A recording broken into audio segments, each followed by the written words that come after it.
Okay, so hopefully this is the last fucking time I have to attempt to record this. I'm not the kind of person that can stand in front of a camera and just give you a very clean, natural argument. It's not ever been my style. My style is always to heavily script my videos, to go through this long and arduous process of recording, fine-tuning, and polishing to make a video that would have some sort of artistic merit, if you will. I can't just talk directly to a lens. It's just not my thing. It's never been my thing. But some of you guys in the past have asked for a much more personalized video, something that's more from the heart, if you will. By all means, you can watch this in the background, because my pretty face is not exactly going to be that attractive to you. As some people have said in the past, I have a face for radio, which is ironic because I definitely do not have a voice for radio either. Why I'm doing this video is pretty much because it's for me personally just to grow a bit of confidence in front of a camera. This is all for me, right? It's just because I'm not gonna lie to you, I'm gonna be completely transparent with you. I'm fucked. I am mentally and physically exhausted. My voice is starting to go, my brain is fried, and it would be wrong for me to attempt to produce a video essay in this state. It would just affect the overall quality and integrity of those videos. So until I'm back on form, I'm going to put those videos on hold until I'm back on my feet. So why a video on Far Cry Primal? If you've seen my videos in the past, you know how much I adore the Far Cry games. I enjoyed the first one. I admire the ambition of the second game. It wasn't great, but I thought it made a noble effort. And of course, I think that Far Cry 3 and 4 are tremendously undervalued. To me personally, Far Cry 3 set sort of a standard for first-person shooters. I mean, by giving players more freedom and choice to be more tactically driven and arguably, if you want to use the word, intelligent shooter than the traditional Call of Duty or linear sort of shooter. But of course, Ubisoft being Ubisoft, in 15 months they've decided to pressure their team. I don't like using the word pressure, it makes it seem quite negative, but they've pretty much tried to encourage their team to produce another Far Cry game. Because let's face it, this is going to be Assassin's Creed logic. They're going to annualize this franchise. I'm going to come back to this business model later on in the video. Whilst it's a modest sequel that serves as, in my opinion, to be a very good Far Cry game, it only manages to ever be a good game overall. Why this is impressions and not a review is because I've not completed the game. I've not finished the story, but I do have a few opinions of that. The first thing is the essence of Far Cry is still there. The idea of Far Cry has always been about making you feel like a predator, a hunter, someone that stalks and lurks in the shadows. It's always been that feeling, and so the literal transition to the Stone Age is the perfect fitting for a game that relies so much on this idea of wilderness. The story here, while it fits the context of the setting, there is no compelling reason to stay invested in it. There's no emotional weight to it as much as I was hoping there would be. The main character you play, Takar, if I've pronounced it wrong, you will let me know in the comments anyway. He's a dud, right? He's got no personality, and ironically, you even forget he's even there, despite the fact you're playing him. What I liked about Aiden Brody, that's Homeland, that's a different thing. What I liked about Jason Brody and Ajay Gali was that despite their sort of minimalist personalities, they had an emotional connection to the story overall, right? They had a sense of place in this world. Takar just fits hero having to stop a bad guy, right? That's all it feels like. The villains themselves are even, it's the same logic. They are supposed to appear threatening, but the game never makes them as much of a threat as you want them to be. There's like no urgency at all. Like, for example, like when one of the first villains comes out, he pretty much says, he's like, leave this village or I will kill your people. And then then he just walks away and he says, kill them all, right? And it's so immediately the game just sort of contradicts everything straight away. The thing about the Far Cry games is they have this sort of Tarantino-esque oddity to them, right? Which is where they all have eccentric characters that have a place in some way, right? Whereas here, the problem is that they all fit a archetype, but it comes off more mechanical than natural, right? They don't have any discernible personality behind them. There's nothing to compensate for the lack of personality that's here. There's nothing there whatsoever. Visually speaking, the game still looks great. There's nothing visually wrong with it, especially the animal and facial animation. It's always been pretty stellar for Ubisoft. They have a consistency in their style, which is something I quite like. But the technical compromises that they take, as someone who knows a lot of the processes within game design, it's very prominent, right? It does not go unnoticed. For example, like while atmospherically the use of mist and fog add to the sort of the humid weather conditions of a dense forest, it looks more like an attempt to reduce draw distance rendering, which if you ever played Far Cry 2, 3, and 4 were quite common, which is this idea like when you looked out into this vast sort of land that you could explore, it just was awe-inspiring, and it was really like there was such a sense of majesty to it. Here it's more, don't get me wrong, it's more isolated in some sense, and that does fit emotionally with what the tribal men are supposed to be going through, but at the same time it feels more like, okay, here's a compromise we're going to take in order to ensure efficient frame rate, to ensure that the game runs smoothly, right? Which, don't get me wrong, is I think is suitable. It's an appropriate way to approach a game on such a strict deadline. The same thing is even apparent with the map paintings. Map paintings essentially are the background, the mountains in the distance you never get to.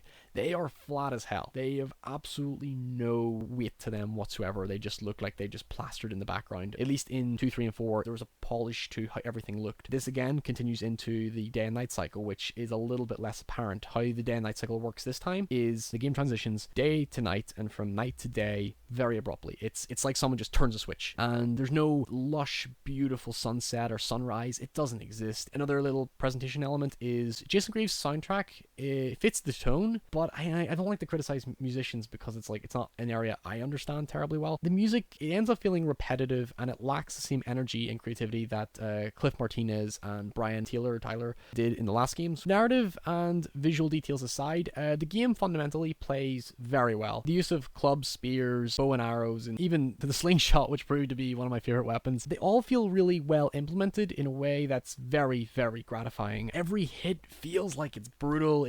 There's such an impact to hitting someone over the face with a club, because the sound design is just fantastic. It's very, very well handled. I really like the use of fire, which you can use to sort of scare animals off, and it's a nice touch, especially considering that predatorial animals are supposed to be more aggressive at night. This is something that sort of plays into the day and night cycle. The idea of it switching from day and night almost seemingly abruptly is because both day and night are supposed to play very differently. It's bollocks. They don't. They play very similarly. The only difference is that at nighttime it's darker. Predators are supposed to be a lot more aggressive. They're supposed to hunt in packs as well, right? That's what nighttime's supposed to feel like. It's supposed to feel like a lot more of a tense experience.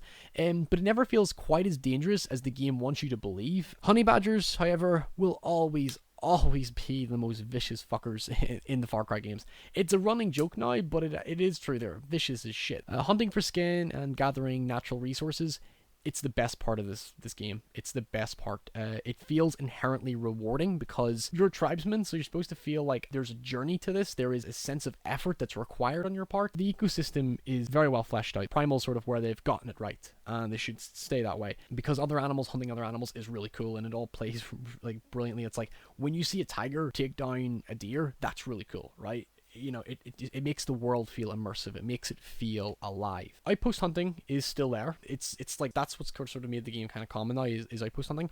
It's rather simplified in some sense. It's bonfires instead of major outposts. There are 2 forts in it, so it feels like half as much there as there should be. Again, this comes down to the limitations of the time they've been given to develop it. The population system, like upgrading your village, is an interesting feature. I actually thought that was kind of cool. I actually felt, you do feel your village actually growing bigger, and I think that's good. That's something that I'm so glad they got right, because you do feel a sense like, I don't want these people to get hurt. There is a connection that does start to gather. Beastmaster system, it's simple, but it works really well. I actually find myself using it a lot more than I anticipated. But again, there's sort of like a sense of a missed opportunity there, where it's like you're basically picking your animals purely on what kind of game you want to play, whether you want to play it stealthy or whether you want to play it aggressively. And I would have liked it if there was a greater reason to invest more time in different animals, right? So, like, I have a bear, but I never friggin' use it, right? I don't have a reason to use it. There's a dole as well. And the idea for this essentially is, okay, you start small with a dole, like a wild dog, and then you eventually grow until you get your saber-tooth. The thing is, though, is that, I got a tiger right off the bat. That's what you get right off the bat. So it makes the dole irrelevant. Why would I want to team a dole? And now you might say, especially those who haven't played it, is, well, if the tiger dies, then you have to go find another tiger. You don't. You can revive it through resources, which I wish they didn't do. I think it makes it too easy, because then if a tiger dies or my saber-tooth dies, I don't have to go and hunt for another one. It extracts any connection that you don't want your animal to die. When it dies, it's like all right, I can just recall it using some of my plant resources for whatever reason. So if you're able to upgrade the animals in some sense, like whether it be the buddy system in Metal Gear Solid 5 was really good. If I use the horse enough times, if I use the dog enough times, I use quiet enough times, it increases their connection to you, so they unlock abilities in the process. I would have liked that. That would have been cool. Whether it been if I use the saber-tooth enough times, it increases its stealth, which would have made me feel more connected to the animal in some way. Same thing if if they could die and they permanently died and you just had to go find another one, it would have made it a little bit greater. So going back to the whole business model thing, I know this was something I mentioned earlier in the video. I understand a lot of people are disillusioned by the business model that Ubisoft is using. This is basically where they develop an IP that has a sustainable design structure. What I mean by that is like, they find mechanics that work, they find a system that works. So in the case of Far Cry, it's like, okay, here's these outposts, you take out an outpost, then you take out a fort, or, you know, and then here's the weapon customization, here's the gathering resources. Those mechanics, those gameplay mechanics, once they work, then they can pretty much, as long as we keep reskinning the map or redeveloping the map in some way, you can produce the same game. They do the same thing with Assassin's Creed, right? You synchronize the setting, and then you do all the little objectives, and it's... The thing is, the difference between Far Cry and Assassin's Creed is that Far Cry, from a technical and mechanical standpoint, fits their model far better because Far Cry has a smaller sense of scale, right? Whereas, because it's more isolated, there's less characters and stuff like that. Whereas in Assassin's Creed, there's an entire city of people, and they can't seem to render this without bugs or silly animation glitches or, you know, crazy things like that. Far Cry, you can get away with it. It's a lot easier. It's a first-person shooter, so it's, well, not easier, but the system is more comprehensible. It's more accessible to redesign. So, drawing to a conclusion, one of the main points to be made about Far Cry Primal is that while it does nothing new, it does nothing wrong.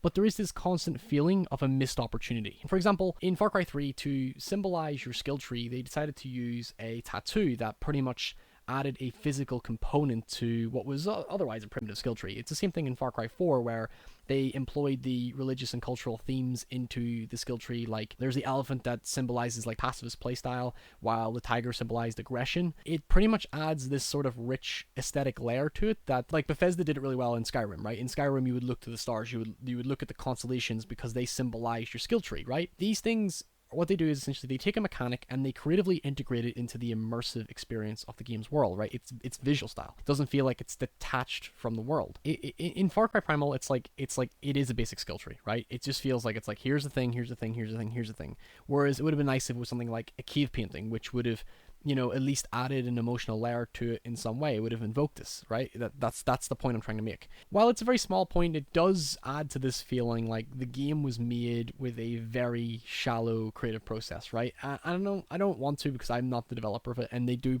put long hours and a lot of work into what they aim to achieve. So I don't want to hold that against them, but it does feel like it's not a step back, but it's a step down in some degree. While the developers clearly captured the time period as much as they could in the limited time that they had, the overall outcome just feels like it lacks the heart that 3 and 4 had. But that's me personally. Primal is still a great Far Cry game. It is, in essence. It completely is.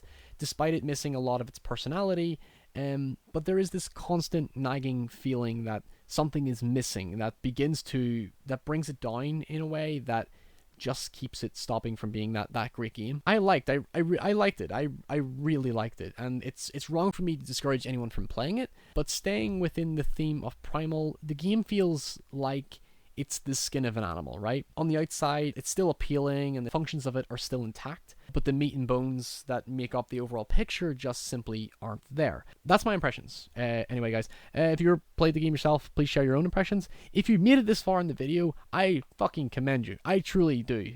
This is literally me rambling and panicking as well at the same time. Let me know what you kind of thought of this kind of video. I will definitely try and shorten them in the future if you guys think that this is a nice little format to do now and again.